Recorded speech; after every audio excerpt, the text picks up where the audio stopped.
Here I am in Paris, with fresh croissants and some nice butter.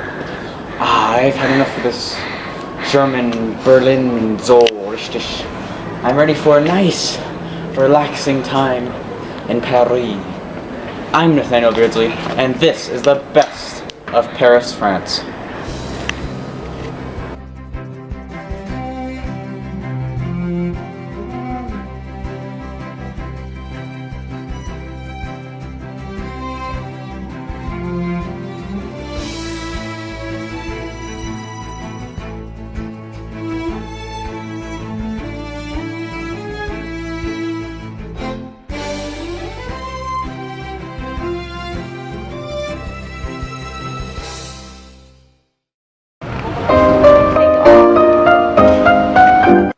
Ah, Paris.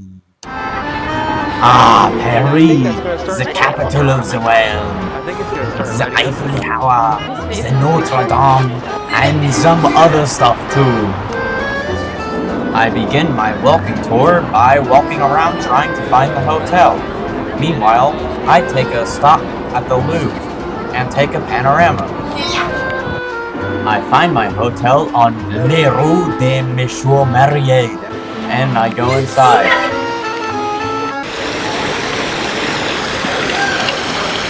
And here I am at the Petit Palace. The Petit Palace, true to its name, is a tiny little palace, as you can see all around you. And the Petit Palace, in the 13th century, became a homage and place for people to do weird art sculptures, like this fountain, designed in the 13th century by the famous architect, Louis X. Yes, no doubt about it, the Petit Palace is one of the wonders of the world. But there is other stuff to see in Paris too. Like this trash can, and this stoplight, and this pole, street lamp, and the sky, and this thing from War of the Worlds, and this thing with all these metal spikes coming off ships in front of it, and this subway train full of people, and this trash can. Wait, did I already say that? The public transportation in Paris is fast and efficient. As a matter of fact, the train comes at an average of 30 times per minute. I get on the train to go to my next destination. In case you don't already know, Paris is the king of random old streets and cathedrals.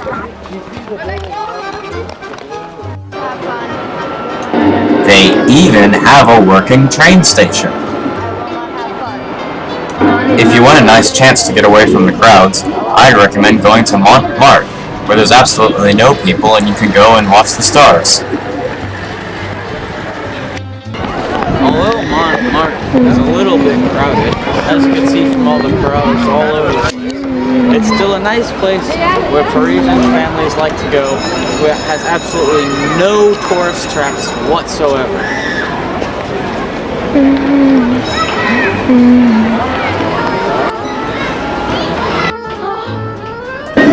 From the top of the building at the top of Montmartre, you can get a semi-good view of the city, though of course it's better from the top of the Eiffel Tower because you can't see it. So, a great way to get a view of the city is to go up to the top of Mount Marté, like I am now, and sort of look around, you know? And that bar is something that they call the Eiffel Tower. At nighttime, at Montmartre, you can see the stars. Well, not really, but I just want to say that. You can also see the Eiffel Tower in all its ugly glory, like a giant metal rod sticking up in a giant, beautiful city. I have no clue why this is in here.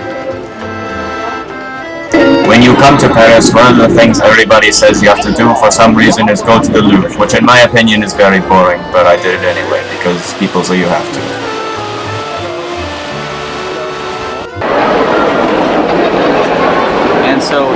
am in the Louvre Museum here in Paris.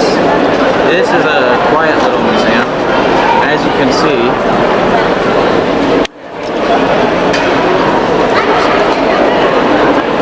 There's lots of nice little paintings here that you can look at. Most of these paintings aren't very famous, however, which is one of the reasons why I thought it wasn't really worth my while to come.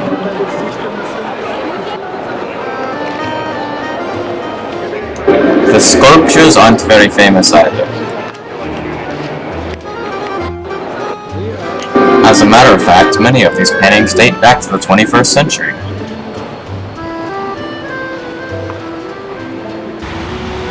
A short walk along the Rue des Marins brings me to the Cemetery des Innocents, right between the Rue Eiffel and the Rue de la Ferronie. I must say it's rather stinky here.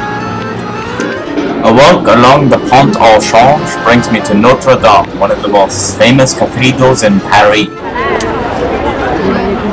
And here I am at Notre Dame. This is a quiet, nice little chapel with lots of statues and beautiful stained glass windows.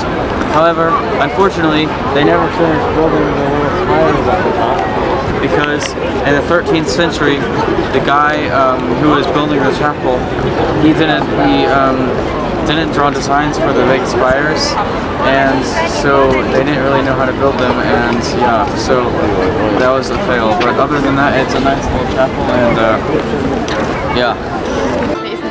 Notre Dame may be okay and all, but why would you go there when you can go to this other random cathedral, where the stained glass paintings are proven to be 5% as good? I mean, they're not breathtaking or anything, this is just some quiet little place called Sainte-Chapelle or something like that, but I mean, you can still go there, it's pretty rewarding, fairly, somewhat. But if you still want to be so stubborn in your stubborn touristy ways, you can go back to Notre Dame, to the back of Notre Dame. Did you see what I did there? Never mind. One of the most annoying things about Paris is the gazillions of locks everywhere, because everyone wants to put their lock on every bridge everywhere, only to get them chopped off by a guy with a chainsaw about a week later.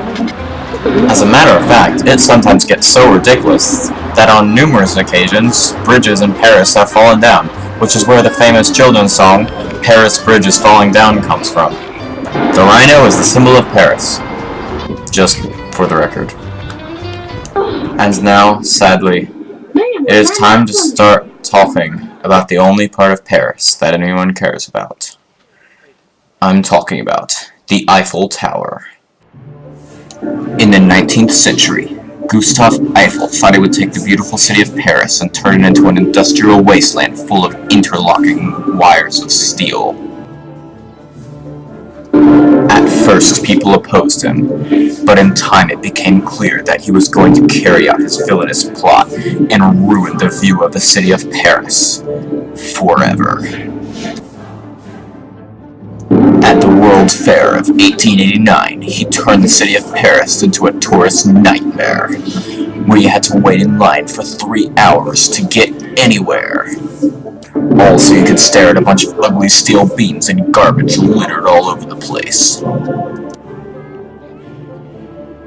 For a while, it looked like people were going to come to their senses and tear this abomination down, so the view of Paris would not forever be tainted by its presence. But the tourism industry made so much money over this ridiculous-looking spike that they decided to keep it there and never let it leave. Tourism flourished. The Eiffel Tower became the symbol of Paris rather than the symbols that should be the symbol of Paris, like Notre Dame and the Arc de Triomphe. So now the French flag will forever be tainted by this monstrosity of metal and steel. On a brighter note, another great thing to do in Paris is to visit Napoleon's grave, which is basically the place where Napoleon is buried.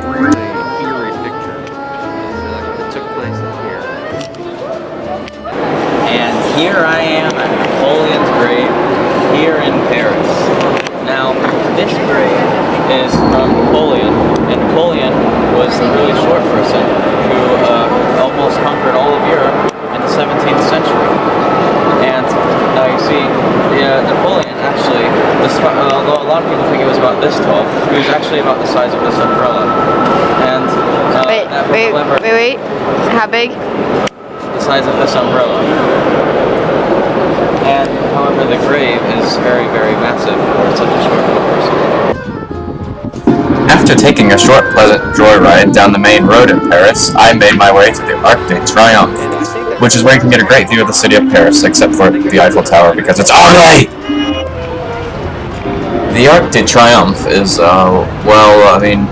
it's better than the Eiffel Tower, so after that I'm pretty much willing to accept anything, so... From the top you can get a glimpse of the old town. Overall, Paris is not really worth coming to. I'm Nathaniel Beardsley, and until next time, keep on traveling.